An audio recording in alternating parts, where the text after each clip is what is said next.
Madame, Monsieur, bonsoir. Merci d'avoir choisi le journal de Tahiti Télévision. Voici les principaux titres de cette édition. Perles, tourisme, pêche ou encore protection côtière, les récifs coralliens pèsent plus de 55 milliards dans l'économie du pays. Une manne financière que l'IFRECOR, tout récemment installée, entend préserver avec un concours inédit. C'est à la une de cette édition. On reste sur le plan d'eau avec l'Aranui dans la baie de Vairao. Nous montrons à bord du seul village olympique flottant des Jeux. Vous verrez ainsi quel accueil est réservé aux athlètes. Des JO 2024, on en parle encore côté terre avec une visite guidée du domaine rose, poumon de la logistique et de la coordination des Jeux. Le centre est fin prêt à accueillir les médias et les bénévoles.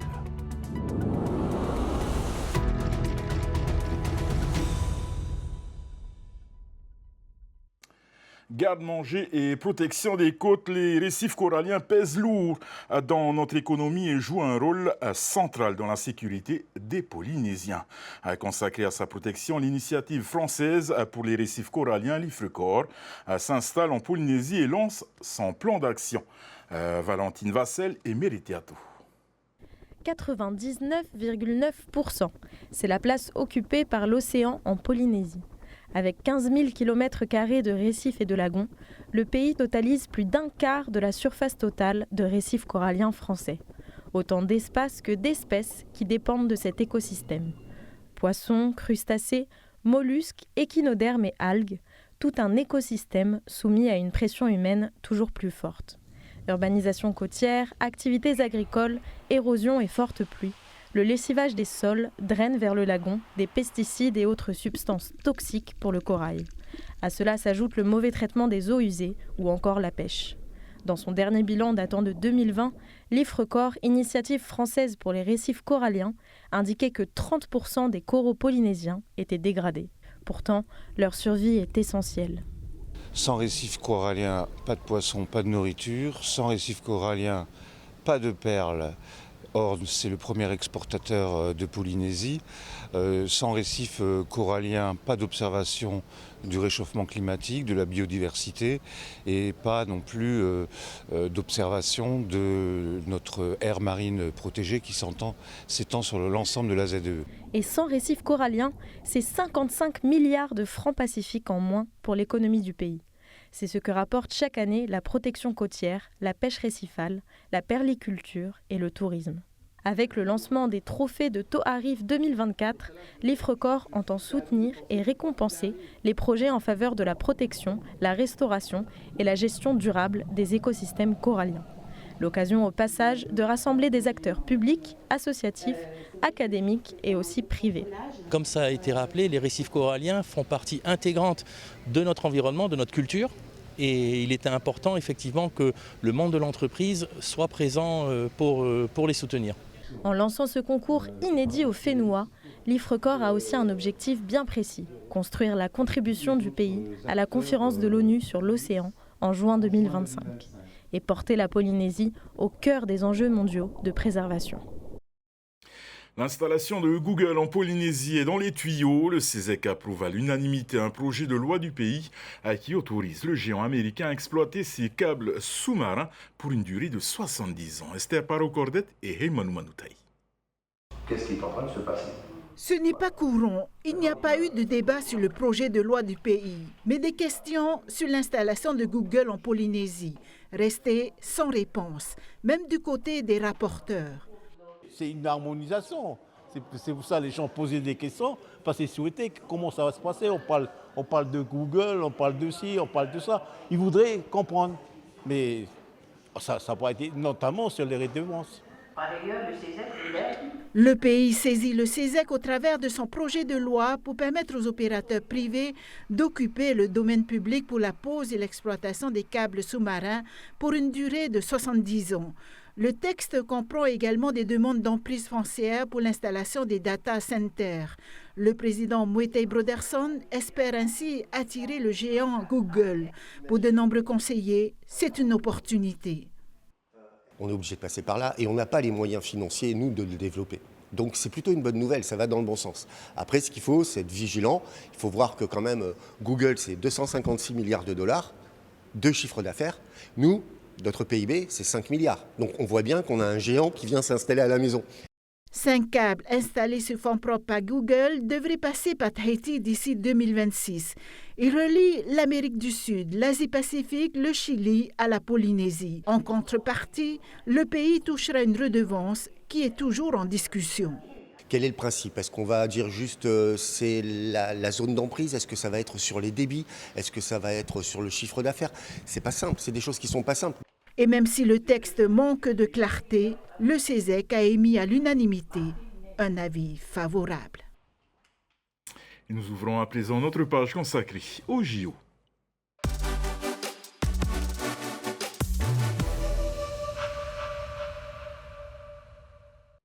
Il va accueillir 19 des 21 délégations en course pour les épreuves de surf des Jeux Olympiques. Laranui s'est mué en village olympique flottant, le seul de ces JO 2024. Salle de sport, restaurant, chambre. TNTV vous propose ce soir une visite de cet hôtel dédié aux athlètes et à leurs équipes. Visite signée Laure Philibert et Rarhau Maha. C'est un accueil musical qui est offert à Laranui, premier village flottant sur un cargo mixte dans un cadre olympique. Le navire est arrivé en début de matinée dans la baie de Vairao. C'est le logement des surfeurs et voilà, donc on a voulu faire ce petit moment d'accueil et c'est important. Le cargo arrivé ce matin à la presqu'île y stationnera jusqu'à la fin des épreuves. Sa métamorphose est le prix de longs mois de travail. C'est la reconnaissance depuis des années qu'on tourne et de tous les passagers qui sont passés avant. Voilà, c'est un peu l'aboutissement de toute cette expérience-là, maintenant qui va être mise au profit des Jeux Olympiques et du sport. Les premières délégations sont arrivées ce matin à bord. Elles disposent de tout le confort d'un village olympique traditionnel, avec en plus une vue inégalée. Au total, il faut savoir qu'il y a 21 délégations qui participent donc aux Jeux Olympiques. Donc 21 délégations, ça veut dire 21 pays. Et aujourd'hui sur Laranui, nous avons 19 délégations de présence. Aujourd'hui, on a le Pérou, on a l'Allemagne, on a un petit peu des États-Unis. Et le gros des arrivées va se faire entre cette nuit et la nuit de demain, puisqu'officiellement, le Laranui ouvre officiellement demain, le 20 juillet. On accueille 28 athlètes à bord, ainsi que leurs officiels, ce qui fait après, avec l'ensemble de la population à bord, à peu près 110 personnes. Je ne vous cache pas que c'est beaucoup d'émotions. C'est beaucoup d'émotions d'accueillir toutes ces personnes à bord, d'avoir toute l'équipe du staff à Laranui qui vraiment met du cœur à l'ouvrage pour avoir un niveau de service de qualité. C'est l'accueil polynésien comme on le connaît. Parmi les premiers arrivants, la délégation allemande qui a déjà pris ses quartiers. On vient d'arriver, on sort de l'avion, oui. On va se mettre à surfer la vague dès qu'on peut. Là, on va aller prendre les accréditations. Aujourd'hui, on va faire un petit yoga, une petite sieste, mais on va essayer de se mettre vite dans le décalage. Et voilà, se mettre à surfer, s'adapter aux vagues tous les jours. À terre, sportifs et visiteurs ne manqueront pas non plus d'animation. En journée, vous avez le village des artisans, les structures sportives côté mer. Ensuite, en soirée, vous avez les baraques foraines, parce que nous avons aussi des baraques foraines à partir de 17h jusqu'à 23h. Et c'est l'occasion pour nous de dynamiser un peu notre population et qu'ils puissent en profiter pleinement. L'ensemble des délégations arrivera d'ici demain. Début des entraînements prévus dimanche. La cérémonie d'ouverture de l'événement au Fénois se déroulera vendredi prochain à Papara et donnera le coup d'envoi de ces Jeux. Il sera le centre logistique des épreuves de surf pour ces Jeux Olympiques. Le domaine rose est au-delà de la pointe à Wharemahora, Teahupo'o. Cet ancien terrain domanial a été nettoyé et aménagé avec du mobilier temporaire. La zone accueille les médias, les bénévoles, la sécurité et le staff. Le reportage d'Oriano Tefao et Désiré Teivao. Un site sécurisé 24 heures sur 24, plus de 2000 m² de chapiteaux, à l'intérieur, bureaux, zone de restauration, régie de télévision, centre des médias qui accueillera plus d'une cinquantaine de journalistes du monde entier. L'installation des locaux a commencé le 2 avril, un vrai défi logistique. Parce que on est à Teahupo'o, on est au bout de la route, on est après la rivière, donc on a fait passer tous nos camions, on leur a fait traverser la rivière. On sait que c'est toujours un petit peu compliqué avec les crues, s'il pleut beaucoup, on est obligé de s'arrêter. On a dû notamment pour la logistique décharger des camions par la passerelle du PK0, 2 camions qu'on a dû décharger avec des golf cars. Donc voilà, c'est toujours un petit challenge logistique. Et puis c'est surtout qu'on est très proche de chez les riverains, on est dans le jardin des riverains. Et donc on a été très attentifs à travailler avec les riverains, à les informer de ce qui allait se passer, des passages de camions, pour générer le moins de nuisances possible. Le groupe Seva Logistique met son expertise à la disposition des jeux. Il assurera le transport et la logistique des marchandises, des équipements et des matériaux nécessaires à la réussite des jeux. Ah là, ça bouge un peu beaucoup. Il y a beaucoup d'équipes qui sont arrivées sur site. Donc on a énormément de demandes en fait tous les jours pour les aider justement à installer ces espaces-là. On a anticipé au maximum qu'on pouvait. Dans la logistique, on essaye d'anticiper tout ce qu'on peut justement pour prévoir en fait quand il va y avoir des moments de rush ou des choses comme ça pour justement pouvoir accepter ces demandes urgentes ou ces demandes qui ne font pas partie du plan. À l'issue des épreuves, tout sera démonté et évacué, comme s'y est engagé le comité olympique auprès des riverains. Il devra tout remettre en état une fois l'événement terminé. Et les Jeux profitent à de nombreuses sociétés locales, parmi elles une entreprise spécialisée dans la signalétique, les jet skis, les bateaux, la tour des juges, tout est aux couleurs des Jeux. Des logos, panneaux ou décorations sont dessinés en métropole, mais imprimés et posés en Polynésie. C'est le plus gros marché décroché par une société locale. Je vous propose d'écouter son attachée commerciale Jessica Duché, interrogée par Désiré Teivao et Mike Léral. C'est vrai que c'est un très beau challenge pour nous pour cette année, parce que c'est un des plus gros événements qui non seulement qui va nous apporter beaucoup de travail dans le futur. Il y a eu des demandes, des exigences auprès de Paris 24, c'est-à-dire par exemple si tu vois les panneaux signalétiques, c'est tout fait en Akiprint. Akiprint, c'est du plastique recyclé.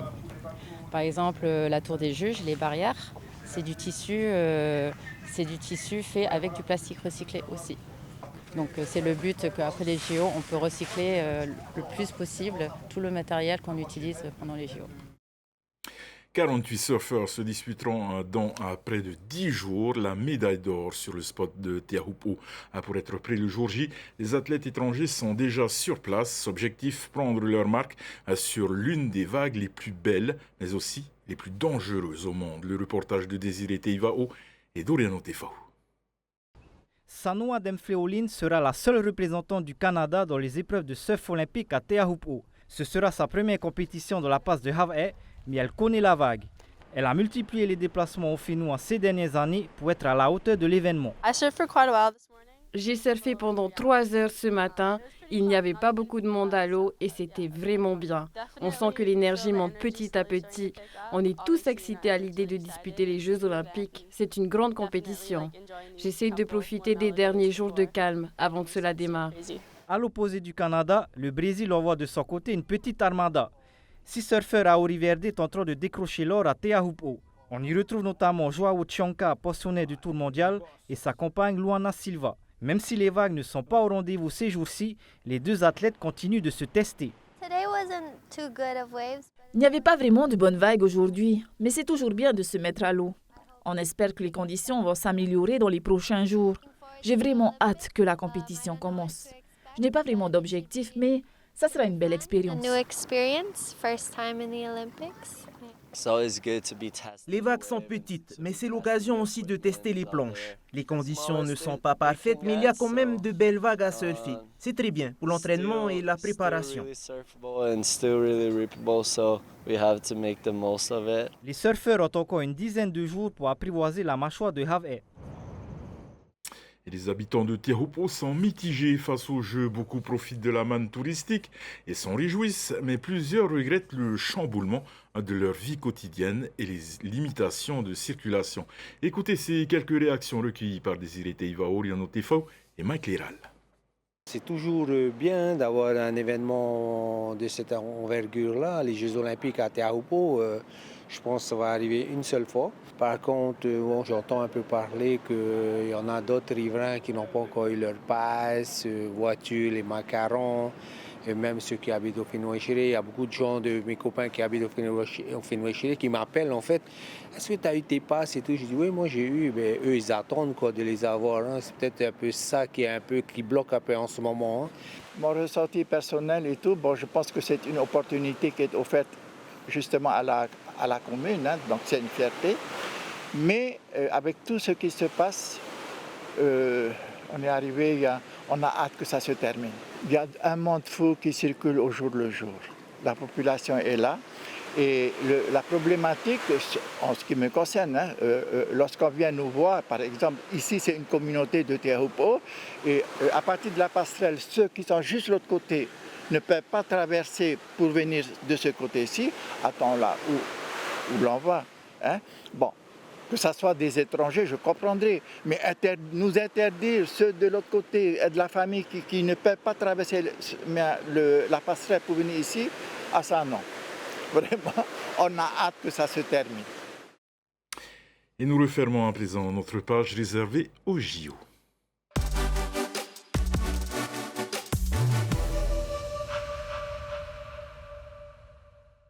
Présente depuis plusieurs jours à Paris pour sa rentrée à l'Assemblée nationale, la députée de la 2e circonscription de Tahiti, Nicole Sanquer, a participé à plusieurs votes. Julien Panafieux est allé à sa rencontre. Un agenda chargé, dans des délais courts et dans une actualité qui ne favorise pas réellement le temps de réflexion politique. Nicole Sanquer a fait sa rentrée dans une assemblée qu'elle connaît déjà et la députée a dû rejoindre un groupe parlementaire. Dans la continuité de son dernier mandat, c'est pour le groupe LIOT, Liberté, Indépendant, Outre-mer et Territoire, que l'élue polynésienne s'est inscrite avec 20 de ses collègues. On a cette liberté d'échange et ce qu'il y a aussi d'intéressant dans ce groupe, c'est que nous sommes 5 Outre-mer, donc avec Mayotte, la Guadeloupe et Saint-Pierre-et-Miquelon, et nous avons désigné le député de Saint-Pierre-et-Miquelon, M. Lenormand, comme président du groupe. L'Assemblée nationale doit continuer à régler certaines échéances. Parmi les dernières, la nomination de la présidente au perchoir Ariane Braun-Pivet, félicitée par la députée pour son élection. Nous félicitons évidemment Madame Braun-Pivet et nous espérons en tous les cas que les échanges seront constructifs, apaisés et qu'il y aura un peu plus d'ouverture aussi. Et puis il y a aussi parmi les plus importantes la nomination du bureau de l'Assemblée, les questeurs, secrétaires, vice-présidents. Enfin, la nomination des présidences des 8 commissions permanentes où ils sont étudiés en premier les textes de loi avant d'être soumis au vote du Parlement. J'étais partie pour être dans la commission des affaires sociales et de la santé. Malheureusement, au vu des demandes des députés de mon groupe, je me suis désistée pour finalement opter pour la commission des affaires culturelles et de l'éducation et des sports. Et concernant les dossiers que je souhaite défendre au niveau de notre territoire sur les prochaines conventions santé ou solidarité, je m'adresserai directement aux différents ministères concernés avec évidemment l'appui des ministères locaux. Déjà élue au Parlement polynésien, la députée Nicole Sanquer devra trouver un équilibre entre la vie au Fénois et celle de l'Hexagone. Pour le moment, sans gouvernement ni réels interlocuteurs, difficile de faire son calendrier. Près de 8 millions de francs, c'est la somme des subventions accordées aux associations environnementales en Conseil des ministres. Ce matin, 15 d'entre elles étaient présentes pour signer les conventions à la présidence. À l'occasion également pour Taiviniti, qui a récemment récupéré le portefeuille de l'environnement, de rencontrer et remercier tous ces acteurs clés de la protection de notre Fénois. Pour les représentants des associations, le constat est unanime, sensibiliser et communiquer auprès de la population est la solution pour que leurs actions aient l'impact escompté. Voilà, c'est la fin de ce journal. Votre soirée sur Tahiti Télévision. Ne manquez pas Ninja Warrior et vendredi, tout est permis avec Arthur. Au nom de toute l'équipe qui a préparé ce journal, merci de nous faire confiance. Excellente soirée sur Tahiti Télévision et à demain, même heure. Retrouvez ce journal en replay sur notre site internet et notre application mobile TNTV.